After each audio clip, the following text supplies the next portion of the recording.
ನಮಸ್ಕಾರ ವಿದ್ಯಾರ್ಥಿಗಳೇ. ನಾವಿವತ್ತು ಮ್ಯಾನೇಜ್ಮೆಂಟ್ ಅಕೌಂಟಿಂಗ್ನಲ್ಲಿ ಕ್ಯಾಶ್ ಫ್ಲೋ ಸ್ಟೇಟ್ಮೆಂಟ್ ಅನ್ನೋ ಟಾಪಿಕ್ನಲ್ಲಿ ಪ್ರಾಬ್ಲಮ್ಸ್ ಯಾವ ರೀತಿ ಮಾಡೋದು ಅನ್ನೋದನ್ನು ಡಿಸ್ಕಸ್ ಮಾಡೋಣ. ಹಿಂದಿನ ಸೆಷನ್ನಲ್ಲಿ ನಾನು ಫಾರ್ಮ್ಯಾಟ್ ಬಗ್ಗೆ ನಿಮಗೆ ಎಕ್ಸ್ಪ್ಲೈನ್ ಮಾಡಿದ್ದೆ. ಆಪ್ರೇಟಿಂಗ್ ಆ್ಯಕ್ಟಿವಿಟಿ, ಇನ್ವೆಸ್ಟಿಂಗ್ ಆ್ಯಕ್ಟಿವಿಟಿ ಮತ್ತು ಫೈನಾನ್ಸಿಂಗ್ ಆ್ಯಕ್ಟಿವಿಟಿನನ್ನು ಯಾವ ರೀತಿ ಬೇರೆ ಬೇರೆ ಹೆಡ್ನಲ್ಲಿ ತೋರಿಸ್ತೀವಿ ಮತ್ತು ಯಾವ ರೀತಿ ನಾವು ಕ್ಯಾಶ್ ಫ್ಲೋ ಸ್ಟೇಟ್ಮೆಂಟ್ ಮಾಡಬೇಕು ಅಂತ ಫಾರ್ಮ್ಯಾಟ್ ಇತ್ತು. ಇವಾಗ before going to solve problems directly, I want to solve problems which are relating to only operating activity, investing and financing. ಈ ಮೂರು ಆ್ಯಕ್ಟಿವಿಟಿನಲ್ಲಿ ಸಪ್ರೇಟಾಗಿ ಚಿಕ್ಕ ಪ್ರಾಬ್ಲಮ್ನ ಸಾಲ್ವ್ ಮಾಡಿ ತೋರಿಸ್ತೀನಿ. ಆಮೇಲೆ ನಾವು 15 ಮಾರ್ಕ್ಸ್ದು ದೊಡ್ಡ ಪ್ರಾಬ್ಲಮ್ನ ಕನ್ಸಿಡರ್ ಮಾಡೋಣ. ಇವಾಗ ಮೊದಲನೇದಾಗಿ ಆಪ್ರೇಟಿಂಗ್ ಆ್ಯಕ್ಟಿವಿಟಿನಲ್ಲಿ ನಾವು ಕ್ಯಾಶ್ ಫ್ಲೋನ ಡೈರೆಕ್ಟ್ ಮೆಥಡ್ನಲ್ಲೂ ಕಂಡುಹಿಡಿಬೋದು, ಇಂಡೈರೆಕ್ಟ್ ಮೆಥಡ್ನಲ್ಲೂ ಕಂಡುಹಿಡಿಬೋದು. ಇದು ಡೈರೆಕ್ಟ್ ಮೆಥಡ್ದು ಫಾರ್ಮ್ಯಾಟು. ಈಗಾಗಲೇ ಇದನ್ನು ನಾನು ಹಿಂದಿನ ಸೆಷನಲ್ಲಿ ನಿಮಗೆ ಕೊಟ್ಟಿದ್ದೀನಿ. ಇವಾಗ ಒಂದು ಪ್ರಾಬ್ಲಮ್ನ ತಗೊಳ್ಳೋಣ. ಪ್ರಾಬ್ಲಮ್ನಲ್ಲಿ cash sales, cash purchases, payment to suppliers, operating expenses paid, receipts from debtors, commission and brokerage receive, proceeds from flood relief settlement ಮತ್ತು ಇನ್ಕಮ್ ಟ್ಯಾಕ್ಸ್ ಪೇಯ್ಡ್ ಅಂತ ಇದೆ. ಇವಾಗ ಪ್ರಾಬ್ಲಮ್ನ ಡೈರೆಕ್ಟಾಗಿ ಸಾಲ್ವ್ ಮಾಡೋಕ್ಕೆ ಮುಂಚೆ ಪ್ರಾಬ್ಲಮ್ ಒಂದು ಸಲ ಓದ್ಕೊಂಡ್ಮೇಲೆ ಯಾವುದ್ಯಾವುದೆಲ್ಲ ಇನ್ಫ್ಲೋ, ಯಾವ್ದು ಔಟ್ಫ್ಲೋ, ಇದು ಡೈರೆಕ್ಟ್ ಮೆಥಡಾ ಇಂಡೈರೆಕ್ಟ್ ಮೆಥಡಾ ಅಂತ ಸ್ವಲ್ಪ ಗಮನಿಸಿ. ಇಲ್ಲಿ ಪೇಮೆಂಟ್ ಟು ಸಪ್ಲೈಯರ್ಸು, ರೆಸೀಟ್ಸ್ ಫ್ರಮ್ ಡೆಟಾರ್ಸ್ ಅಂತೆಲ್ಲ ಇದೆ ಅಂದರೆ ನಾವು ಡೈರೆಕ್ಟ್ ಮೆಥಡ್ನಲ್ಲೇ ಮಾಡಬೇಕು. ಸೊ ಡೈರೆಕ್ಟ್ ಮೆಥಡ್ ಅಂತ ಗೊತ್ತಾಯಿತು. ಇವಾಗ ನೋಡಿ, ಕ್ಯಾಶ್ ಸೇಲ್ಸ್ ಅಂತ ಇದೆ, ಇದೆಲ್ಲ ಬರೋದು ಡೈರೆಕ್ಟ್ ಮೆಥಡ್ನಲ್ಲಿ. ಸೊ ಡೈರೆಕ್ಟ್ ಮೆಥಡ್ನಲ್ಲಿ ನಾವು ಆಪ್ರೇಟಿಂಗ್ ಆ್ಯಕ್ಟಿವಿಟಿ ಕಂಡುಹಿಡಿಬೇಕು. ಕ್ಯಾಶ್ ಸೇಲ್ಸ್ ಅಂದಾಗ ಕ್ಯಾಶ್ ಬರ್ತಾ ಇದೆ, therefore it is inflow. Cash purchase ಅಂದರೆ ಕ್ಯಾಶ್ ಹೊರಗಡೆ ಹೋಗುತ್ತೆ, ಔಟ್ಫ್ಲೋ, ಅದನ್ನು ಮೈನಸ್ ಮಾಡ್ತೀವಿ. ಪೇಮೆಂಟ್ ಟು ಸಪ್ಲೈಯರ್ಸ್ ಅನ್ನೋದು ಔಟ್ಫ್ಲೋ, ಅದನ್ನು ಮೈನಸ್ ಮಾಡಬೇಕಾಗತ್ತೆ. ಎಕ್ಸ್ಪೆನ್ಸಸ್ ಪೇಯ್ಡ್ ಅನ್ನೋದು ಔಟ್ಫ್ಲೋ, ಅದನ್ನು ಮೈನಸ್ ಮಾಡ್ತೀರಾ. ರೆಸೀಟ್ಸ್ ಫ್ರಮ್ ಡೆಟಾರ್ಸ್ ಅಂದರೆ ಇನ್ಫ್ಲೋ ಆಗಿರುತ್ತೆ, ಅದನ್ನು ನೀವು ಆ್ಯಡ್ ಮಾಡಬೇಕಾಗತ್ತೆ. ಕಮಿಷನ್ ಆ್ಯಂಡ್ ಬ್ರೋಕರೇಜ್ ರಿಸೀವ್ಡ್ ಅಂತ ಇರೋದ್ರಿಂದ ಅದು ಇನ್ಫ್ಲೋ, ಅದನ್ನು ಆ್ಯಡ್ ಮಾಡ್ತೀರಾ. ಪ್ರಾಸೀಡ್ಸ್ ಫ್ರಮ್ ಫ್ಲಡ್ ರಿಲೀಫ್ ಸೆಟಲ್ಮೆಂಟ್ ಅಂತ ಇದೆ, ಇದು ಎಕ್ಸ್ಟ್ರಾಡಿನರಿ ಐಟಮ್ ಆಗಿರುತ್ತೆ. ಈ ಎಕ್ಸ್ಟ್ರಾಡಿನರಿ ಐಟಮು ಪ್ರಾಸೀಡ್ಸ್ ಅಂದರೆ ನಾವು ಬಂದಿರೋದು ಅಂತ, ಸೊ ಬಂದಿರೋದು ಅಂತ ಆಗಿರೋದ್ರಿಂದ ಇದು ಇನ್ಫ್ಲೋ ಆಗಿರುತ್ತೆ, ಇದನ್ನ ಆ್ಯಡ್ ಮಾಡಬೇಕಾಗತ್ತೆ. ಅದೇನೇ ಫ್ಲಡ್ ರಿಲೀಫ್ ಸೆಟಲ್ಮೆಂಟ್ ಪೇಯ್ಡ್ ಅಂತ ಇದ್ದರೆ ಅವಾಗ ಏನಾಗುತ್ತೆ, ಅದು ಔಟ್ಫ್ಲೋ ಆಗಿರುತ್ತೆ. ಇನ್ಕಮ್ ಟ್ಯಾಕ್ಸ್ ಪೇಯ್ಡ್ ಔಟ್ಫ್ಲೋ, ಅದನ್ನು ಮೈನಸ್ ಮಾಡ್ಕೊಳ್ತೀರಾ. ಇವಾಗ ಫಾರ್ಮ್ಯಾಟ್ ಹೆಂಗಿದೆ ಅದ್ರ ಪ್ರಕಾರ ಮಾಡ್ತಾ ಹೋಗೋಣ. Cash flow from operating activities ಅಂತ ಹೆಡ್ಡಿಂಗ್ ಹಾಕ್ತೀರಾ. Cash sales 5 lakh, receipts from debtors 15 lakh, commission and brokerage received 2 lakhs, extraordinary items ಅಂತ ಹೇಳಿದ್ರೆ proceeds from flood relief settlement ಏನಿದೆ ಅದು 40,000 ಇದೆ. ಇದಿಷ್ಟೂ ಇನ್ಫ್ಲೋ ಆಗಿರೋದ್ರಿಂದ ಇದಿಷ್ಟನ್ನು ಆ್ಯಡ್ ಮಾಡ್ಕೊಳ್ತೀವಿ. 22,40,000 ಬಂದಿದೆ. ಈಗ ಯಾವುದ್ಯಾವುದೆಲ್ಲ ಔಟ್ಫ್ಲೋನೋ ಅದಿಷ್ಟನ್ನು ಲೆಸ್ ಮಾಡ್ತೀರಾ. Cash purchases, paid to suppliers, paid for expenses, ಇದಿಷ್ಟನ್ನು ಹಾಕ್ಕೊಂಡು ಲೆಸ್ ಮಾಡಿದಾಗ ನಮಗೆ 2,24,000 ಲೆಸ್ ಮಾಡಿದಾಗ ನಮಗೆ 12,80,000 ಸಿಗುತ್ತೆ. 22,40,000 ಇದಿಷ್ಟನ್ನು ಲೆಸ್ ಮಾಡಿದ್ರೆ 12,80,000 ಬಂತು. ಈಗ ಇನ್ಕಮ್ ಟ್ಯಾಕ್ಸ್ ಪೇಯ್ಡನ್ನು ಲೆಸ್ ಮಾಡಿ 70,000. So 12,10,000 is the net cash flow from operating activity. ಇದು ಪಾಸಿಟಿವ್ ಫಿಗರ್ ಆಗಿರೋದ್ರಿಂದ cash flow from operating activity ಅಂತ ಹೇಳ್ತೀವಿ. ನೆಕ್ಸ್ಟ್ ಇವಾಗ ಇನ್ನೊಂದು ಪ್ರಾಬ್ಲಮ್ಮು ಇದೇ ಥರ, ಆದರೆ ಕ್ಯಾಶ್ ಅಕೌಂಟ್ ಕೊಟ್ಟಿದ್ದಾರೆ. ನಿಮಗೆ ಕ್ಯಾಶ್ ಅಕೌಂಟ್ ಇದ್ದಾಗ ಈಸಿಯಾಗಿ ಹೋಗುತ್ತೆ. ರೆಸೀಟ್ಸ್ ಎಲ್ಲ ಒಂದು ಕಡೆ ಇರುತ್ತೆ, ಪೇಮೆಂಟ್ಸ್ ಎಲ್ಲ ಒಂದು ಕಡೆ ಇರುತ್ತೆ. ಆದರೆ ಯಾವುದನ್ನು ತೊಗೊಳ್ಬೇಕು, ಯಾವುದನ್ನು ಬಿಡಬೇಕು ಅಂತ ನಿಮಗೆ ಗೊತ್ತಿರಬೇಕಷ್ಟೇ. ಸೇಲ್ ಆಫ್ ಫಿಕ್ಸೆಡ್ ಅಸೆಟ್ ಅಂತ ಕ್ಯಾಶ್ ಅಕೌಂಟಲ್ಲಿ ಫಸ್ಟಿಗೆ ಏನಿದೆ ಅದು ನಿಮಗೆ ಬರೋದಿಲ್ಲ, ಆಪ್ರೇಟಿಂಗ್ ಆ್ಯಕ್ಟಿವಿಟಿ ಅಲ್ಲ, ಅದು ಇನ್ವೆಸ್ಟಿಂಗ್ ಆ್ಯಕ್ಟಿವಿಟಿ ಆಗುತ್ತೆ. ರೆಸೀಟ್ಸ್ ಫ್ರಮ್ ಕಸ್ಟಮರ್ಸ್ ಅನ್ನೋದನ್ನು ತೊಗೊಳ್ತೀರಾ. Payment to creditors, overhead expenses, wages and salaries, tax paid, ಇದಿಷ್ಟೂ ಬರುತ್ತೆ. ಮತ್ತು ಡಿವಿಡೆಂಟ್ ಅನ್ನೋದು ಬರೋದಿಲ್ಲ. ಡಿವಿಡೆಂಟ್ ಪೇಯ್ಡು ಫೈನಾನ್ಷಿಯಲ್ ಆ್ಯಕ್ಟಿವಿಟಿ ಆಗಿರುತ್ತೆ. ಸೊ ಅದನ್ನು ಬಿಟ್ಟು ಮಿಕ್ಕಿದ್ದನ್ನು ಇವಾಗ ತೊಗೊಳ್ತಾ ಇದ್ದೀರಾ. ಇಲ್ಲಿ ಕ್ಯಾಶ್ ಸೇಲ್ಸ್ ಅಂತ ಕೊಟ್ಟಿಲ್ಲ, ಬರೀ ಕ್ಯಾಶ್ ರಿಸೀವ್ ಫ್ರಮ್ ಡೆಟಾರ್ಸ್ ಅಂತ ಪ್ರಾಬ್ಲಮ್ ಇಲ್ಲಿದೆ, ಅದನ್ನು ಮಾತ್ರ ಹಾಕೋತೀರಾ. Next paid to creditors, wages and salaries, overhead expenses, ಇದಿಷ್ಟನ್ನು ಲೆಸ್ ಮಾಡ್ತೀರಾ. ಲೆಸ್ ಮಾಡಿದ್ಮೇಲೆ cash generated from operating activity ಸಿಕ್ತು 3,12,500 ಲೆಸ್ ಇನ್ಕಮ್ ಟ್ಯಾಕ್ಸ್ ಪೇಯ್ಡ್ ಮಾಡಿ. ಅದಾದಮೇಲೆ 1,56,250 ಸಿಕ್ತು ನಿಮಗೆ. ಅಕಸ್ಮಾತ್ ಪ್ರಾಬ್ಲಮಲ್ಲಿ ಏನಾದರೂ ಎಕ್ಸ್ಟ್ರಾಡಿನರಿ ಐಟಮ್ ಇದ್ದರೆ ಲೆಸ್ ಮಾಡ್ತೀರಾ. ಇವಾಗ ಇಲ್ಲೇನು ಇಲ್ಲದೆ ಇರೋದ್ರಿಂದ this itself is the cash flow from operating activity. Positive figure ಆಗಿರೋದಕ್ಕೆ ಇದು cash flow from operating activity ಆಗಿದೆ. ನೆಗೆಟಿವ್ ಆಗಿದ್ದರೆ cash used in operating activity ಆಗ್ತಾಯಿತ್ತು. ಈಗ ಇಂಡೈರೆಕ್ಟ್ ಮೆಥಡ್ನಲ್ಲಿ ಒಂದು ಪ್ರಾಬ್ಲಮ್ನ ಕನ್ಸಿಡರ್ ಮಾಡೋಣ. ಇಂಡೈರೆಕ್ಟ್ ಮೆಥಡ್ನಲ್ಲಿ P&L account, debtors, BR, prepaid expense, goodwill, depreciation, creditors ಇದಿಷ್ಟೂ 2 ಬ್ಯಾಲೆನ್ಸಸ್ ಕೊಟ್ಟಿದ್ದಾರೆ. ಈ 2 ಬ್ಯಾಲೆನ್ಸಸ್ನ ಪ್ರಾಬ್ಲಮ್ ಮಾಡೋಕ್ಕೆ ಮುಂಚೆ ಫಸ್ಟಿಗೆ P&L ಅಕೌಂಟು ಎಷ್ಟು ಬರುತ್ತೆ ನೋಡ್ಕೊಳ್ಳಿ. ಡಿಫ್ರೆನ್ಸು 40,000 ಬರುತ್ತೆ. ಇದನ್ನ ನೀವು ಸ್ಟಾರ್ಟಿಂಗ್ ಬರ್ಕೊಳ್ತೀರಾ. ಡೆಟಾರ್ಸ್ನಲ್ಲಿ ಏನಾಗಿದೆ, ಇನ್ಕ್ರೀಸ್ ಆಗಿದೆ 36,000. ಇದನ್ನು ವರ್ಕಿಂಗ್ ಕ್ಯಾಪಿಟಲ್ ಚೇಂಜಲ್ಲಿ decrease in current asset, increase in current liability ಅದೆಲ್ಲ ಮಾಡ್ತೀರಲ್ವ, ಅಲ್ಲಿ ನೀವು ತೋರಿಸ್ಬೇಕಾಗತ್ತೆ. ಬಿಲ್ಸ್ ರಿಸೀವಬಲ್ ಕೂಡ ಇನ್ಕ್ರೀಸ್ ಆಗಿದೆ. ಪ್ರೀಪೇಯ್ಡ್ ಎಕ್ಸ್ಪೆನ್ಸು ಕೂಡ ಅಸೆಟ್ಟು ಅದೂ ಇನ್ಕ್ರೀಸ್ ಆಗಿದೆ. ಗುಡ್ ವಿಲ್ ಏನಾಗಿದೆ, ಡಿಕ್ರೀಸ್ ಆಗಿದೆ. ಗುಡ್ ವಿಲ್ ಡಿಕ್ರೀಸ್ ಆಗಿದೆ ಅಂದರೆ ಗುಡ್ ವಿಲ್ ರಿಟರ್ನ್ ಆಫ್ ಅಂತ. ಗುಡ್ ವಿಲ್ ರಿಟರ್ನ್ ಆಫ್ ಅನ್ನೋದು ನಾನ್ ಆಪರೇಟಿಂಗ್ ಎಕ್ಸ್ಪೆನ್ಸ್ ಆಗಿರುತ್ತೆ. ಅದೇ ರೀತಿ ಡಿಪ್ರಿಸಿಯೇಷನ್ನು 48,000 ಇದೆ, ಇದೂ ನಾನ್ ಆಪರೇಟಿಂಗ್ ಎಕ್ಸ್ಪೆನ್ಸ್ ಆಗಿರುತ್ತೆ. ಕ್ರೆಡಿಟಾರ್ಸ್ ಅದು ಲಯಬಿಲಿಟಿ, ಕರೆಂಟ್ ಲಯಬಿಲಿಟಿ ಎಲ್ಲಿ ಬರುತ್ತೆ ನಿಮಗೆ, ವರ್ಕಿಂಗ್ ಕ್ಯಾಪಿಟಲ್ ಚೇಂಜ್ನ ಅಡ್ಜಸ್ಟ್ಮೆಂಟ್ ಮಾಡ್ತೀರಾ ಅಲ್ವಾ, ಅಲ್ಲಿ ನಿಮಗೆ ಇದು ಬರುತ್ತೆ. ಇವಾಗ ಇಂಡೈರೆಕ್ಟ್ ಮೆಥಡ್ನಲ್ಲಿ ಫಸ್ಟಿಗೆ cash flow from operating activities ಅಂತ ಹೆಡ್ಡಿಂಗ್ ಹಾಕ್ಕೊಳ್ತೀರಾ.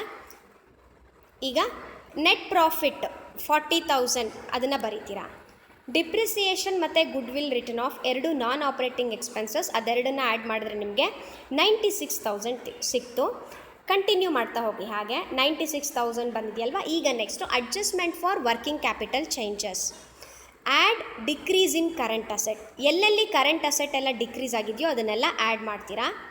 ಕರೆಂಟ್ ಲಯಬಿಲಿಟಿನಲ್ಲಿ ಇನ್ಕ್ರೀಸ್ ಆಗಿರೋದನ್ನು ಆ್ಯಡ್ ಮಾಡ್ತೀರಾ. ಇವಾಗ ಬಿಲ್ಸ್ ರಿಸೀವಬಲಲ್ಲಿ ಡಿಕ್ರೀಸ್ ಆಗಿದೆ ಮತ್ತು ಕ್ರೆಡಿಟಾರ್ಸ್ನಲ್ಲಿ ಇನ್ಕ್ರೀಸ್ ಆಗಿದೆ, ಅದೆರಡು ಆ್ಯಡ್ ಮಾಡಿದ್ರೆ ನಿಮಗೆ 2,04,000 ಸಿಕ್ತು. Next less increase in current asset. Prepaid expense ಮತ್ತು ಡೆಟಾರ್ಸ್ ಎರಡೂ ಇನ್ಕ್ರೀಸ್ ಆಗಿದೆ, ಸೊ ಅದೆರಡೂ ಬರೆದಿರ್ತೀರಾ. ಇವಾಗ ಇದಿಷ್ಟು ಅಡ್ಜಸ್ಟ್ ಮಾಡಿದ್ಮೇಲೆ ನಿಮಗೆ ಇಲ್ಲಿ 1,63,200 ಸಿಕ್ಕಿದೆ. ಅಂದರೆ 2,04,000ಇಂದ 40,800ನ ಲೆಸ್ ಮಾಡ್ತಾ ಇದ್ದೀರಾ. ಆವಾಗ ನಿಮಗೆ 1,63,200 ಇದೆ. ಇನ್ಕಮ್ ಟ್ಯಾಕ್ಸ್ ಅಂತ ಏನಾದರೂ ಪ್ರಾಬ್ಲಮಲ್ಲಿ ಇದ್ದಿದ್ರೆ ಲೆಸ್ ಮಾಡ್ತಿದ್ರಿ. ಇವಾಗ ಏನು ಇಲ್ಲದೆ ಇರೋದ್ರಿಂದ ನಾವು 1,63,200 ಏನು ಬಂದಿದೆ ಅದೇ cash flow from operating activity ಆಗಿರುತ್ತೆ. ಇದು ನಾವು ಮಾಡಿದ್ದಿವಾಗ ಇಂಡೈರೆಕ್ಟ್ ಮೆಥಡ್. ಇಂಡೈರೆಕ್ಟ್ ಮೆಥಡಲ್ಲೇ ಇನ್ನೊಂದು ಪ್ರಾಬ್ಲಮ್ ನಿಮಗಿದೆ. P&L account, debtors, BR, prepaid expense, goodwill, depreciation ಮತ್ತು ಕ್ರೆಡಿಟಾರ್ಸ್ ಅಂತ. ಈಗ ನಾವು ಹೇಗೆ ಫಸ್ಟಿಗೆ ಪ್ರಾಬ್ಲಮ್ ಓದ್ಬಿಟ್ಟು ಅದನ್ನು ಬರ್ಕೊಳ್ತೀರಾ ಒಂದು ಸೈಡ್ನಲ್ಲಿ, ವರ್ಕಿಂಗ್ ಥರ ಇದು ನಿಮಗೆ ಗೊತ್ತಾಗಲಿ ಅನ್ನೋದಕ್ಕೆ ಹಿಂಟ್ ಥರ. ಸೊ ಯಾವುದು ಇನ್ಕ್ರೀಸ್ ಆಗಿದೆ, ಯಾವುದು ಡಿಕ್ರೀಸ್ ಆಗಿದೆ, ಯಾವುದು ರಿಟರ್ನ್ ಆಫು, ಯಾವುದು ನಾನ್ ಆಪ್ರೇಟಿಂಗ್ ಎಕ್ಸ್ಪೆನ್ಸಸ್ ಬರುತ್ತೆ, ಇದನ್ನೆಲ್ಲ ಸೈಡ್ನಲ್ಲಿ ಬರ್ಕೊಳ್ತೀರಾ. ಆ್ಯಸ್ ಯೂಶ್ವಲ್ ಇವಾಗ ನಾವು ಯಾವ ರೀತಿ ಪ್ರಾಬ್ಲಮ್ ಸಾಲ್ವ್ ಮಾಡಿದ್ವಿ ಇವಾಗಿನ ಮುಂಚಿಂದು ಅದೇ ಥರ ಫಸ್ಟಿಗೆ ಪ್ರಾಫಿಟ್ ಹಾಕ್ತಾಯಿದ್ದೀರಾ. ಆಮೇಲಿಂದ ನಾನ್ ಆಪ್ರೇಟಿಂಗ್ ಎಕ್ಸ್ಪೆನ್ಸಸ್ಸು, ಒಂದು ಡಿಪ್ರಿಸಿಯೇಷನ್ನು, ಒಂದು ಗುಡ್ ವಿಲ್ ರಿಟರ್ನ್ ಆಫ್ ಅದನ್ನ ಆ್ಯಡ್ ಮಾಡ್ತೀರಾ. 48,000 ಬಂದಿದೆ. ಈಗ next add decrease in current asset and increase in current liability. Bills receivable ಮತ್ತು ಕ್ರೆಡಿಟಾರ್ಸ್ ಅದನ್ನು ಆ್ಯಡ್ ಮಾಡ್ತೀರಾ. Less increase in current asset ಮತ್ತು ಡಿಕ್ರೀಸ್ ಇನ್ ಕರೆಂಟ್ ಲಯಬಿಲಿಟಿ. ಇಲ್ಲಿ ಡಿಕ್ರೀಸ್ ಇನ್ ಕರೆಂಟ್ ಲಯಬಿಲಿಟಿ ಯಾವುದೂ ಇಲ್ಲ, ಇನ್ಕ್ರೀಸ್ ಇನ್ ಕರೆಂಟ್ ಅಸೆಟ್ ಮಾತ್ರ ಇದೆ. Prepaid expense ಮತ್ತು ಡೆಟಾರ್ಸು ಅದನ್ನು ಹಾಕ್ಕೊಂಡಿದ್ದೀರಾ. ಇವಾಗ 1,02,000ನಲ್ಲಿ 20,400 ಲೆಸ್ ಮಾಡಿದ್ರೆ 81,600 ಅನ್ನೋದು ನಮಗೆ cash flow from operating activity ಆಗಿದೆ. ಇವಾಗ ಒಂದೊಂದು ಸಲ ನಿಮ್ಗೆ ಏನಾಗಿರುತ್ತೆ ಅಂದರೆ P&L ಅಕೌಂಟ್ ಕೊಟ್ಟಿರ್ತಾರೆ. P&L ಅಕೌಂಟ್ ಕೊಟ್ಬಿಟ್ಟು ನಿಮಗೆ cash flow from operating activity ಕಂಡುಹಿಡಿರಿ ಅಂತ ಕೇಳ್ತಾರೆ. ಈಗ ನೋಡಿ ಇಲ್ಲಿ ಪ್ರಾಬ್ಲಮಲ್ಲಿ P&L ಅಕೌಂಟ್ ಇದೆ. P&L ಅಕೌಂಟ್ ಇದ್ದಾಕ್ಷಣ ನಾವು ಯಾವ ಮೆಥಡ್ ಬೇಕಾದರೂ ಮಾಡ್ಬೋದು ಅಂತ ಅಂದ್ಕೊಳ್ಳೋಕ್ಕಾಗಲ್ಲ. ನಮಗೆ ಡೈರೆಕ್ಟ್ ಮೆಥಡಲ್ಲಿ ನಾವು ಪ್ರಾಬ್ಲಮ್ ಸಾಲ್ವ್ ಮಾಡಬೇಕು ಅಂದರೆ cash sales, cash received from debtors, cash paid to creditors ಈ ಎಲ್ಲ ಇನ್ಫಾರ್ಮೇಷನ್ ಇರಬೇಕು. ಇದಿದ್ದರೆ ಮಾತ್ರ ನಾವು ಡೈರೆಕ್ಟ್ ಮೆಥಡಲ್ಲಿ ಮಾಡೋಕ್ಕಾಗೋದು. ಬರೀ P&L ಅಕೌಂಟ್ ಇದ್ದರೆ ಡೈರೆಕ್ಟ್ ಮೆಥಡ್ನಲ್ಲಿ ಮಾಡೋಕ್ಕಾಗಲ್ಲ, ಇಂಡೈರೆಕ್ಟ್ ಮೆಥಡ್ನಲ್ಲಿ ಮಾಡಬೇಕಾಗತ್ತೆ. ಇವಾಗ ಇಂಡೈರೆಕ್ಟ್ ಮೆಥಡ್ನಲ್ಲಿ ಈಗ ಇಲ್ಲಿ ನೋಡಿ P&L ಅಕೌಂಟಲ್ಲಿ ಸುಮ್ಮನೆ ಗಮನಿಸಿ ನೀವು. ಮೊದಲಿಗೆ ರೆವೆನ್ಯೂ ಫ್ರಮ್ ಆಪರೇಷನ್ ಅಂತ ಇದೆ, ಅದರ್ ಇನ್ಕಮ್ ಇದು ಸ್ಟೇಟ್ಮೆಂಟ್ ಆಯಿತು. ನೆಕ್ಸ್ಟ್ ನೋಟ್ಸ್ ಟು ಅಕೌಂಟ್ಸಲ್ಲಿ ಡೀಟೇಲ್ ಆಗಿ ಹಾಕ್ತಾ ಹೋಗಿದ್ದಾರೆ ಸೇಲ್ಸ್ ಎಷ್ಟು ಅಂತ. ಸೇಲ್ಸ್ ಆಯಿತು, ಅದು ನಮಗೆ ಬೇಕಾಗಲ್ಲ. Profit on sale of machinery ಅಂತ ಇದೆ, ಇದು ನಾನ್ ಆಪರೇಟಿಂಗ್ ಇನ್ಕಮ್, ಇದನ್ನು ನಾವು ತೊಗೋಬೇಕಾಗತ್ತೆ. ನೆಕ್ಸ್ಟು ಇನ್ಕಮ್ ಟ್ಯಾಕ್ಸ್ ರೀಫಂಡ್, ಇದನ್ನು ತೊಗೋಬೇಕು. ಏನು ಮಾಡಬೇಕು, ಇದನ್ನು ಲೆಸ್ ಮಾಡಬೇಕಾಗತ್ತೆ. ನೆಕ್ಸ್ಟು ಸ್ಯಾಲರೀಸ್ ಅನ್ನೋದು ಬರೋದಿಲ್ಲ, ಇದ್ರೆ ಅದು ಆಪರೇಟಿಂಗ್ ಎಕ್ಸ್ಪೆನ್ಸ್ ಆಗುತ್ತೆ. ಡಿಪ್ರಿಸಿಯೇಷನ್ನ ತೊಗೊಳ್ಬೇಕಾಗತ್ತೆ. ರೆಂಟ್ ಅನ್ನೋದು ಬರೋದಿಲ್ಲ, loss on sale of furniture ಮತ್ತು goodwill written off provision for taxation, ಇದು 4 ಕೂಡ ನಾನ್ ಆಪರೇಟಿಂಗ್ ಎಕ್ಸ್ಪೆನ್ಸ್ ಆಗಿದೆ. ಯಾವುದ್ಯಾವುದೆಲ್ಲ ನಾನ್ ಆಪರೇಟಿಂಗ್ ಎಕ್ಸ್ಪೆನ್ಸ್ ಆಯಿತು? Depreciation, loss on sale of furniture, goodwill written off provision for tax, ಇದಿಷ್ಟೂ non operating expense. Non operating income, profit on sale of machinery ಮತ್ತು income tax refund, ಇದಿಷ್ಟನ್ನು ಮಾತ್ರ ಇಟ್ಕೊಂಡು ನಾವು operating ಆ್ಯಕ್ಟಿವಿಟಿಯಿಂದ cash flow ಕಂಡುಹಿಡಿಯೋಣ. ಇವಾಗ ಪ್ರಾಫಿಟ್ನ ಹಾಕ್ಕೊಳ್ತಾ ಇದ್ದೀರಾ 20,000. ಅದು ಎಲ್ಲಿದೆ ಆ ಪ್ರಾಫಿಟ್ 20,000 ಅನ್ನೋದು ಅಂದರೆ ಇಲ್ಲಿ ಮೇಲ್ಗಡೆ before tax, profit before tax ಅಂತ ಇದೆ ನೋಡಿ, ನೋಟ್ 7ಗಿಂತ ಸ್ವಲ್ಪ ಮೇಲ್ಗಡೆ ಫೈನಲ್ ಕಾಲಮ್ನಲ್ಲಿ, ಟೋಟಲ್ ಕಾಲಮ್ನಲ್ಲಿ ಇದೆ 20,000 ಅಂತ, ಅದನ್ನು ತಗೊಳ್ತೀರಾ. 20,000 ಪ್ರಾಫಿಟ್. ಈಗ add non operating expenses, depreciation, good will written of, loss on sale of furniture, provision for taxation, ಇದಿಷ್ಟು ಆ್ಯಡ್ ಮಾಡಿದ್ರೆ 87,000 ಆಯಿತು. ಲೆಸ್ ನಾನ್ ಆಪರೇಟಿಂಗ್ ಇನ್ಕಮ್, ಯಾವುದ್ಯಾವುದೆಲ್ಲ ಅಂದರೆ profit on sale of machinery ಮತ್ತು ರಿಫಂಡ್ ಆಫ್ ಇನ್ಕಮ್ ಟ್ಯಾಕ್ಸ್, ಇದಿಷ್ಟು 30,000 ಆಯಿತು. 87,000 minus 30,000 ಅಂದರೆ 57,000. 57,000 ನಮಗೆ cash flow from operating activity ಅಥವಾ ಕ್ಯಾಶ್ ಫ್ರಮ್ ಆಪರೇಷನ್ ಆಗಿದೆ. ಈಗ adjustment for working capital change, working capital ಎಲ್ಲಾದರೂ ಚೇಂಜ್ ಇದ್ದರೆ ಅದನ್ನು ನೀವು ಅಡ್ಜಸ್ಟ್ ಮಾಡ್ತೀರಾ.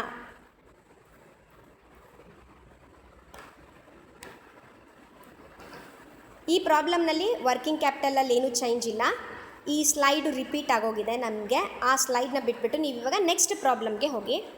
ಇದರಲ್ಲಿ ಇವಾಗ P&L ಅಕೌಂಟ್ ಮತ್ತು purchase of machinery, purchase of good will, ಇದೆಲ್ಲ ಡೀಟೇಲ್ಸ್ ಇದೆ.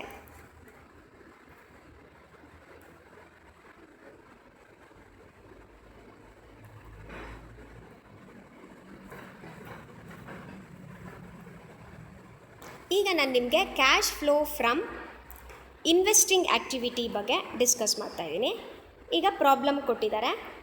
ಈ ಪ್ರಾಬ್ಲಮ್ನಲ್ಲಿ ನಾವು ಇನ್ವೆಸ್ಟಿಂಗ್ ಆ್ಯಕ್ಟಿವಿಟಿ ಅಂದರೆ purchase and sale of fixed assets ಮತ್ತು ಇನ್ವೆಸ್ಟ್ಮೆಂಟ್ ಬರುತ್ತೆ, ಡಿವಿಡೆಂಡ್ ರಿಸೀವ್ಡ್ ಮತ್ತು ಇಂಟ್ರೆಸ್ಟ್ ರಿಸೀವ್ಡ್ ಬರುತ್ತೆ. ಪ್ರಾಬ್ಲಮ್ನ ಕ್ಲೀನಾಗಿ ಓದ್ಕೊಳ್ತೀರಾ. ಪ್ರಾಬ್ಲಮ್ ಓದ್ಕೊಂಡಾಗಲೇ ನಿಮಗೆ ಯಾವ್ದ್ಯಾವ್ದು ಬೇಕು, ಯಾವ್ದ್ಯಾವ್ದು ಬೇಡ ಅಂತ ಎಲ್ಲ ಗೊತ್ತಾಗುತ್ತೆ ಇನ್ಫಾರ್ಮೇಷನ್. ಇವಾಗ ಇದರಲ್ಲಿ P&L ಅಕೌಂಟ್ ನಮಗೆ ಬೇಕಾಗಲ್ಲ. P&L ಅಕೌಂಟ್ ಏನು ಮಾಡುವಾಗ ಬೇಕು? ಆಪ್ರೇಟಿಂಗ್ ಆ್ಯಕ್ಟಿವಿಟಿ ಕಂಡುಹಿಡಿಯುವಾಗ ಬೇಕು. ಸೊ ಆ ಡೀಟೇಲ್ ನಮಗೆ ಬೇಡ. ಪರ್ಚೇಸ್ ಆಫ್ ಮೆಷಿನರಿ ಅಂದರೆ purchase of good will, purchase of long term investment, ಇದಿಷ್ಟು ಔಟ್ಫ್ಲೋ ಆಗಿರುತ್ತೆ. Sale of machinery, patents, long term investment, dividend received, interest received, ಇದಿಷ್ಟು ಇನ್ಫ್ಲೋ ಅಂದರೆ ಕ್ಯಾಶ್ ಇದಿಷ್ಟು ಮೂಲಕ ಬಂದಿದೆ. ಈಗ ಅಡ್ಜಸ್ಟ್ಮೆಂಟಲ್ಲಿ ಕೆಲವು ಐಟಮ್ ಹೇಳಿದ್ದಾರೆ. A building was purchased as investment out of surplus which was let out for commercial purpose. Rent received rupees 4,000. So ಬಿಲ್ಡಿಂಗ್ನ ನಾವು investment ಪರ್ಪಸ್ಗೆ purchase ಮಾಡಿ ಅದನ್ನ ರೆಂಟಿಗೆ ಬಿಟ್ಟಿದ್ದೀವಿ, ಅದರಿಂದ ಬಂದಿರೋ ರೆಂಟು 4,000. ಸೊ ಇನ್ವೆಸ್ಟಿಂಗ್ ಆ್ಯಕ್ಟಿವಿಟಿಯಿಂದ ನಮಗೆ ಇನ್ಕಮ್ ಬಂದಿರೋದ್ರಿಂದ ಇದನ್ನು ನಾವು ಇನ್ವೆಸ್ಟಿಂಗ್ ಆ್ಯಕ್ಟಿವಿಟಿನಲ್ಲಿ ತೋರಿಸ್ತಾ ಇದ್ದೀವಿ. ರೆಂಟ್ ರಿಸೀವ್ಡ್ ಅನ್ನೋದು 4,000ನ ನೀವು ತೋರಿಸ್ಬೇಕಾಗತ್ತೆ. ಡಿವಿಡೆಂಡ್ ರಿಸೀವ್ಡ್, ಇಂಟ್ರೆಸ್ಟ್ ರಿಸೀವ್ಡ್ ಆದಮೇಲೆ ರೆಂಟ್ ರಿಸೀವ್ಡ್ 4,000 ಅಂತ ತೋರಿಸ್ತೀರಾ. Next purchase furniture worth rupees 25,000 for 2,500 equity shares of 10 each ಅಂತ ಇದೆ. ಅಂದರೆ 25,000 ಶೇರ್ಸ್ನ ಕೊಟ್ಟು 25,000ದ್ದು ಫರ್ನಿಚರ್ ತೊಗೊಳ್ತಾ ಇದ್ದೀವಿ ಅಂತ. ಇಲ್ಲೆಲ್ಲೂ ಕ್ಯಾಶ್ ಮೂಮೆಂಟ್ ಇಲ್ಲ. ಸೊ ಹಾಗಾಗಿ ಇದನ್ನು ನಾವು ಎಕ್ಸ್ಕ್ಲೂಡ್ ಮಾಡಿಬಿಡ್ತೀವಿ, ಇದನ್ನು ನೀವು ಕನ್ಸಿಡರ್ ಮಾಡೋಂಗಿಲ್ಲ. ಇವಾಗ ಇದಿಷ್ಟನ್ನು ಮಾತ್ರ ತೊಗೊಂಡು ನಾವು ಕ್ಯಾಶ್ ಫ್ಲೋ ಸ್ಟೇಟ್ಮೆಂಟ್ನ ಮಾಡ್ತಾಯಿದ್ವಿ. ಪರ್ಚೇಸಸ್ ಎಲ್ಲನೂ ಔಟ್ಫ್ಲೋ ಆಗಿರೋದ್ರಿಂದ ಮೈನಸ್ ವ್ಯಾಲ್ಯೂ ಆಗಿದೆ. ಸೇಲ್ಸ್ನೆಲ್ಲ ಮತ್ತು ಇನ್ಕಮ್ ರಿಸೀವ್ಡ್ ಎಲ್ಲ ಆ್ಯಡ್ ಮಾಡಿದ್ದೀರಾ. ಈಗ ನಿಮಗೆ ಇದಿಷ್ಟು ಮೈನಸ್ ಮತ್ತು ಪ್ಲಸ್ ಅಮೌಂಟನ್ನು ಅಡ್ಜಸ್ಟ್ ಮಾಡಿದಾಗ -69,000 net cash used in investing activity ಅಂತ ಬರುತ್ತೆ. ನೆಕ್ಸ್ಟ್ ಇವಾಗ cash flow from financing activity. Cash flow from financing activity ಅಂತ ಹೇಳಿದಾಗ ನಮಗೆ ಫೈನಾನ್ಸಿಂಗ್ ಆ್ಯಕ್ಟಿವಿಟಿ ಅಂದರೆ ಇಶ್ಯೂ ಆಫ್ ಶೇರ್ಸ್, ಡಿಬೆಂಚರ್ಸ್, ಆಮೇಲೆ ಲಾಂಗ್ ಟರ್ಮ್ ಲೋನ್ ತೊಗೊಂಡಿರೋದು, repayment of shares, debentures, long term loans ಮತ್ತು ಡಿವಿಡೆಂಡ್ ಪೇಯ್ಡ್, ಇಂಟ್ರೆಸ್ಟ್ ಪೇಯ್ಡ್, ಇದಿಷ್ಟು ಬಂದಿರುತ್ತೆ. ಇವಾಗ ಈ ಪ್ರಾಬ್ಲಮ್ನ ತಗೊಳ್ಳಿ. ಈ ಪ್ರಾಬ್ಲಮ್ನಲ್ಲಿ ಡೀಟೇಲ್ ಆಗಿ ಎಲ್ಲ ಕೊಟ್ಟಿದ್ದಾರೆ. Equity share capital, preference share capital, security premium, 12% debenture, discount on issue of debentures, under writing commission ಮತ್ತು ಅಡಿಷ್ನಲ್ ಇನ್ಫಾರ್ಮೇಷನ್ಸ್ ಎಲ್ಲ. ಈ ಪ್ರಾಬ್ಲಮ್ ಆದಮೇಲೆ ನಾನು ನಿಮಗೆ ಪ್ರಾಬ್ಲಮ್ ಕೆಳಗಡೆಗೆ ಒಂದೊಂದೇ ವರ್ಕೌಟ್ ಮಾಡಿ ಹಾಕ್ತಾ ಹೋಗಿದ್ದೀನಿ ನೋಡಿ. ಮೊದಲನೇದು ಇವಾಗ ಈಕ್ವಿಟಿ ಶೇರ್ ಕ್ಯಾಪಿಟಲ್ನ ಗಮನಿಸಿ. 2014ನಲ್ಲಿ ಇಲ್ಲಿ ಒಂದು 0 ಮಿಸ್ ಆಗಿದೆ. 3,50,000 ಇರಬೇಕಿತ್ತು. 3,50,000 ಮತ್ತು 4,50,000 ಅಂದರೆ 3,50,000 ಮತ್ತು 4,50,000 ಇದೆಯಲ್ವಾ. ಇದರಲ್ಲಿ ಇವಾಗ ಲಾಸ್ಟ್ನಲ್ಲಿ ಇಲ್ಲಿ ಅದೇ ಸೇಮ್ ಕಲರಲ್ಲಿದೆ ನೋಡಿ, under writing commission on equity ಅಂತ 5,000 ಇದೆ. 3,50,000ನಲ್ಲಿ 5,000 ತೆಗೆದುಬಿಟ್ರೆ 4,45,000 ಆಯಿತು. 4,45,000 ಇರೋದು 4,50,000 ಆಗಿದೆ ಅಂದರೆ 1,05,000 ಆಗಿದೆ, ಇನ್ಕ್ರೀಸ್ ಇದೆ. So it is nothing but issue. So issue of shares ಎಷ್ಟಾಗಿದೆ? 1,05,000 ಆಗಿದೆ. 1,05,000 ಹೆಂಗಾಯಿತು ಅಂತ ಹೇಳಿದ್ರೆ 3,50,000 4,50,000 ಎಷ್ಟು ಇನ್ಕ್ರೀಸು? 1,00,000 ಅಷ್ಟು ಇನ್ಕ್ರೀಸ್ ಆಗಿದೆ. ಪ್ಲಸ್ ಈ ಅಂಡರ್ ರೈಟಿಂಗ್ ಕಮಿಷನ್ ಕೂಡ ನಾವು ಕೊಟ್ಟಿದ್ದೀವಿ, ಅದನ್ನು ಸೇರಿಸ್ಕೊಳ್ತಾ ಇದ್ದೀವಿ, ಅಂದರೆ 1,05,000 ಆಯಿತು. ನೆಕ್ಸ್ಟ್ ಅದೇ ಥರ ಪ್ರಿಫರೆನ್ಸ್ ಶೇರ್ ಕ್ಯಾಪಿಟಲ್ ನೋಡಿ, 2,50,000 ಇರೋದು 1,50,000 ಆಗಿದೆ. ಆ 1,00,000 ಅನ್ನೋದು ರಿಡಮ್ಷನ್ ಆಗಿದೆ. ರಿಡಮ್ಷನ್ ಬರೀ ರಿಡಮ್ಷನ್ ಅಷ್ಟೇ ಅಲ್ಲ, ಪ್ರಾಬ್ಲಮಲ್ಲಿ ಕೊಟ್ಟಿದ್ದಾರೆ. ಅದನ್ನು ನಾವು ಪ್ರೀಮಿಯಮ್ನಲ್ಲಿ ಥರ್ಡ್ ಅಡ್ಜಸ್ಟ್ಮೆಂಟ್ ನೋಡಿ, preference shares var redeem at premium of 5% ಅಂತ ಇದೆ. ಸೊ 1,00,000ಗೆ 5% ಅಂದರೆ 5,000. So redemption of preference shares ಅಂತ ಬಂದಾಗ ನಾವು 1,00,000 ಪ್ಲಸ್ 5,000, 1,05,000 ಅಂತ ಬರಿಬೇಕಾಗತ್ತೆ. ನೆಕ್ಸ್ಟ್ ಇವಾಗ 12% ಡಿಬೆಂಚರ್ ನೋಡಿ. 12% ಡಿಬೆಂಚರ್ ಅದಕ್ಕೂ ಅಷ್ಟೇ, 12% ಡಿಬೆಂಚರ್ದು fourth adjustment, issue of new shares and debentures were made at the end of 2015 ಅಂತ ಇದೆ. ಅಂದರೆ ಡಿಬೆಂಚರ್ಸ್ನ ನಾವು ಇಶ್ಯೂ ಮಾಡಿದ್ದೀವಿ. ಎಷ್ಟು ಇಶ್ಯೂ ಮಾಡಿದ್ದೀವಿ ಅಂದರೆ 49,000 ಇಶ್ಯೂ ಆಗಿದೆ ಡಿಬೆಂಚರ್ಸ್ದು. 1,50,000 ಇಂದ 2,00,000 ಎಷ್ಟು ಡಿಫ್ರೆನ್ಸ್ ಆಯಿತು? 50,000 ಡಿಫ್ರೆನ್ಸ್ ಆಯಿತು. ಈ 1,000 ಯಾವುದು ಅಂತ ಹೇಳಿದ್ರೆ ನಿಮಗೆ ಈ 1,000 ಅನ್ನೋದು ಇಂಟ್ರೆಸ್ಟ್ ಆನ್ ಡಿಬೆಂಚರ್ಸ್. ಸೊ ಅದನ್ನು ಲೆಸ್ ಮಾಡಿದ್ರೆ 49,000 ನಮಗೆ ಇಶ್ಯೂ ಆಗಿದೆ. ನೆಕ್ಸ್ಟ್ ಇವಾಗ discount on issue of debentures ನೋಡಿ. ಇದು discount on issue of debentures 1,000 ಇದೆಯಲ್ವಾ. ಸೊ 1,000 ಇಲ್ಲಿ 50,000 minus 1,000 is equal to 49,000 issue ಆಗಿದೆ. ಇನ್ನೊಂದು ಸಲ ಹೇಳ್ತಾ ಇದ್ದೀನಿ ನೋಡಿ, ಡಿಬೆಂಚರ್ಸ್ದು 1,50,000 ಟು 2,00,000 ಆಗಿದೆ. ಅಂದರೆ 50,000 ಇಶ್ಯೂ ಅಂತ ಬರಿಬೇಕಾಗಿತ್ತು. ಆದರೆ 49 ಯಾಕೆ ಬರಿತಾ ಇದ್ದೀವಿ ಅಂದರೆ ಡಿಸ್ಕೌಂಟ್ ಕೊಟ್ಟಿದ್ದೀವಿ. ಅದೆಲ್ಲಿದೆ? ಅದ್ರ ಕೆಳಗಡೆನೇ ಇದೆ. 5,000ಇಂದ 6,000 ಆಗಿದೆ, ಅಂದರೆ 1,000 ಡಿಸ್ಕೌಂಟ್ ಇನ್ಕ್ರೀಸ್ ಆಗಿದೆ. ಆ 1,000ನ ಡಿಸ್ಕೌಂಟ್ ಅಂದರೆ ಅದನ್ನು ಬಿಟ್ಟಿದ್ದೀವಿ ಅಂತ ಅರ್ಥ. ಸೊ ಆ್ಯಕ್ಚುಲಿ 50,000 ನಾವು ಇಶ್ಯೂ ಮಾಡಿಲ್ಲ. ಎಷ್ಟು ಮಾತ್ರ ಇಶ್ಯೂ ಮಾಡಿದ್ದೀವಿ? 49 ಮಾತ್ರ.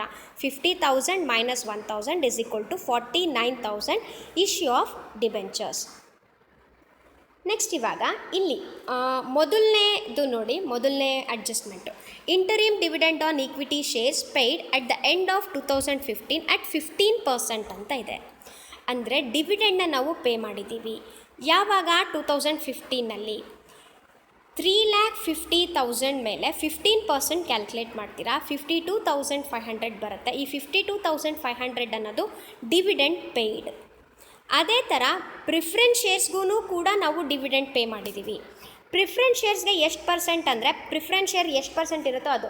ಪ್ರಾಬ್ಲಮ್ನಲ್ಲಿ ನೋಡಿ 15% ಪ್ರಿಫರೆನ್ಸ್ ಶೇರ್ ಕ್ಯಾಪಿಟಲ್ ಅಂತ ಇದೆ. ಹಾಗಿರೋದ್ರಿಂದ ಡಿವಿಡೆಂಟು 15%. ಸೊ 2,50,000 ಮೇಲೆ 15% ಅಂದರೆ 37,500 ಪ್ರಿಫರೆನ್ಸ್ ಶೇರ್ಸ್ ಮೇಲೆ ಕೊಡೋ ಅಂಥ ಡಿವಿಡೆಂಟು. ಸೊ ಇದಿಷ್ಟು ಅಡ್ಜಸ್ಟ್ಮೆಂಟನ್ನ ನಾವು ಮೊದಲೇ ಮಾಡ್ಕೊಂಡ್ಬಿಟ್ಟು ವರ್ಕಿಂಗ್ ಮಾಡಿಕೊಂಡು ಇವಾಗ ನಾವು ಕ್ಯಾಶ್ ಫ್ಲೋ ಫ್ರಮ್ ಫೈನಾನ್ಸಿಂಗ್ ಆ್ಯಕ್ಟಿವಿಟೀಸ್ನ ಹಾಕ್ತಾಯಿದ್ದೀನಿ. ಕ್ಯಾಶ್ ಫ್ಲೋ ಫ್ರಮ್ ಫೈನಾನ್ಸಿಂಗ್ ಆ್ಯಕ್ಟಿವಿಟಿನಲ್ಲಿ ಮೊದಲನೇದು add issue of equity shares 1,00,000 plus 5,000, 1,05,000 ಆಯಿತು. Issue of debentures 49 ಹೆಂಗಾಗಿದೆ? 50,000 ಮೈನಸ್ 1,000. ಅದೇ ಥರ ಇದು 1,05,000 ಅಂತ ಹೆಂಗಾಗಿದೆ? ಇಲ್ಲಿ ನೋಡ್ಕೊಳ್ಳಿ, 1,05,000. 3,50,000 ಮತ್ತು 4,50,000 difference 1,00,000 plus under writing commission on equity ಅಂತ 5,000 ಇದೆ. ಅದನ್ನೆರಡನ್ನೂ ಸೇರಿಸ್ಕೊಂಡ್ರೆ 1,05,000 ಆಗಿದೆ. ಆಮೇಲೆ issue of debenture 49,000. Next redemption of preference shares 1,05,000. 1,00,000 ಅನ್ನೋದು ಆ್ಯಕ್ಚುಲಿ ನಾವು ರೀಪೇಮೆಂಟ್ ಮಾಡಿರೋದು, ಆದರೆ ಪ್ರೀಮಿಯಮ್ ಜೊತೆಗೆ ರೀಪೇ ಮಾಡಿದ್ದೀವಿ. ಪ್ರೀಮಿಯಮ್ ಮೊದಲೇನು ಇಸ್ಕೊಂಡಿದ್ವಿ ಅದನ್ನು ವಾಪಸ್ ಕೊಟ್ಟಿದ್ದೀವಿ. ಸೊ 1 lakh ಪ್ಲಸ್ 5,000, 1 lakh 5,000 ಆಯಿತು. Next dividend paid on equity share minus 52,500. Dividend paid on preference shares ಅದು 37,500 ಮೈನಸ್ 37. Interest paid minus 18,000. ಇದಿಷ್ಟು ಪ್ಲಸ್ ಮತ್ತು ಮೈನಸ್ ಫಿಗರ್ಸ್ನ ಅಡ್ಜಸ್ಟ್ ಮಾಡಿದಾಗ ನಮಗೆ ಮೈನಸ್ 59,000 ಬರುತ್ತೆ. ಇದು ಮೈನಸ್ ಆಗಿರೋದ್ರಿಂದ cash used in financing activity ಅಂತ ಹೇಳ್ತೀವಿ. ಸೊ ಇದಿಷ್ಟು ಇವತ್ತು ನಾವು ಡಿಸ್ಕಸ್ ಮಾಡಿರೋವಂಥ ಸಿಂಪಲ್ ಪ್ರಾಬ್ಲಮ್ಸು. ಆಪ್ರೇಟಿಂಗ್ ಆ್ಯಕ್ಟಿವಿಟಿನಲ್ಲಿ ಡೈರೆಕ್ಟ್ ಮೆಥಡಲ್ಲಿ ಹೇಗೆ, ಇಂಡೈರೆಕ್ಟ್ ಮೆಥಡಲ್ಲಿ ಹೇಗೆ, ಇನ್ವೆಸ್ಟಿಂಗ್ ಆ್ಯಕ್ಟಿವಿಟೀಸ್ನಲ್ಲಿ ಯಾವ ಥರ ಪ್ರಾಬ್ಲಮ್ ಬರುತ್ತೆ, ಮತ್ತು ಫೈನಾನ್ಸಿಂಗ್ ಆ್ಯಕ್ಟಿವಿಟಿನಲ್ಲಿ ಯಾವ ಥರ ಪ್ರಾಬ್ಲಮ್ ಬರುತ್ತೆ ಅಂತ ನಾನು ಇವಾಗ ನಿಮಗೆ ಒಂದೊಂದು ಎಕ್ಸಾಂಪಲ್ ತೊಗೊಂಡ್ಬಿಟ್ಟು ತೋರಿಸ್ಕೊಟ್ಟಿದ್ದೀನಿ. ನಿಮಗೆ ಪ್ರಾಕ್ಟೀಸ್ ಎಕ್ಸಸೈಸಸ್ನ ನಾನು ವಾಟ್ಸಪ್ನಲ್ಲಿ ಕಳಿಸ್ತೀನಿ. ಅದನ್ನು ಚೆನ್ನಾಗಿ ಪ್ರಾಕ್ಟೀಸ್ ಮಾಡಿ ಮತ್ತು ಇದನ್ನು ಒಂದಲ್ಲ 2 ಸಲ ಮತ್ತೆ ನೋಡಿ. ಅಲ್ಲಿ ಮಧ್ಯದಲ್ಲಿ ಒಂದು ಸ್ಲೈಡು ನಿಮಗೆ ರಿಪೀಟ್ ಆಗಿಬಿಟ್ಟಿದೆ, ಅದನ್ನು ಕನ್ಫ್ಯೂಷನ್ ಮಾಡ್ಕೊಳ್ಬೇಡಿ. ಪ್ರಾಬ್ಲಮ್ಗಿಂತ ಹಿಂದೆ ಇರುವಂಥ ಸ್ಲೈಡ್ ಅದಾಗಿದೆ, ಅದು ರಿಪಿಟೇಷನ್ ಆಗಿದೆ. ಅದನ್ನು ಬಿಟ್ಬಿಟ್ಟು ಮುಂದಕ್ಕೆ ಚೆನ್ನಾಗಿ ಪ್ರಾಕ್ಟೀಸ್ ಮಾಡಿ ಚೆನ್ನಾಗಿ ನೋಡ್ಕೊಳ್ಳಿ. Okay, thank you students.